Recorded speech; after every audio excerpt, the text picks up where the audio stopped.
एक बार की बात है।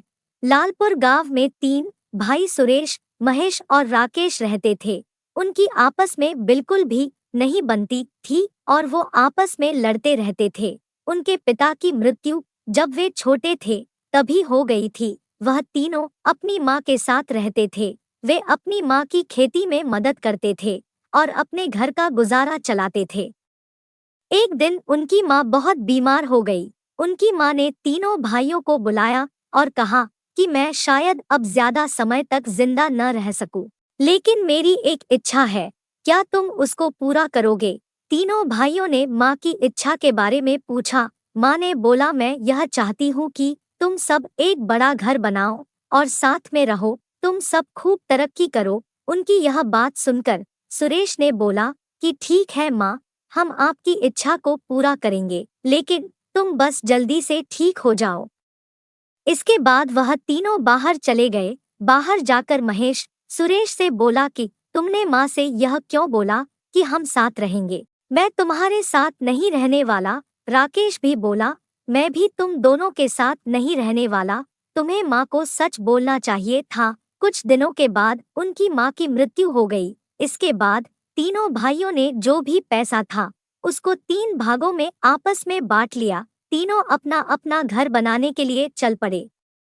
महेश ने सोचा कि वह बांस और फूस का घर बनाएगा और बाकी पैसों का कुछ सामान खरीद लेगा। उसने ऐसा ही किया। वह जाकर बांस और फूस ले आया और अपना घर बनाने लगा। दूसरा भाई राकेश ने अपना घर लकड़ियों से बनाने की सोची। वह जाकर लकड़ियां ले आया और अपना घर बनाने लगा। इसके बाद तीसरे भाई सुरेश ने सोचा, माँ की आखिरी इच्छा थी अच्छा बड़ा घर बनाने की। सुरेश ने अपना घर पत्थर का बनाने की सोची। वह जाकर पत्थर और सीमेंट ले आया, लेकिन उसके सारे पैसे खत्म हो गए। फिर उसने कुछ समय खेत में काम करके पैसे कमाए, जिससे वह बाकी सामान भी ले आया। इसके बाद उसने खुद घर बनाना शुरू किया और कुछ महीनों में उसका घर बनकर तैयार हो गया और वह इससे बहुत खुश हुआ। कुछ दिनों के बाद बहुत बड़ा तूफान आया, जिससे महेश और राकेश के घर नष्ट हो गए। दोनों भागे भागे सुरेश के घर आए और शरण ली। वह दोनों बहुत शर्मिंदा थे, लेकिन उसके बाद वह तीनों साथ में रहने का निर्णय किया। मोरल ऑफ द स्टोरी, इस कहानी से हमें ये सीख मिलती है कि हमारी ये माँ हमारे लिए जो भी बोलती और सोचती हैं, वह हमारे भलाई के लिए होता है। दोस्तों, कहानी को पूरा सुनने का धन्यवाद।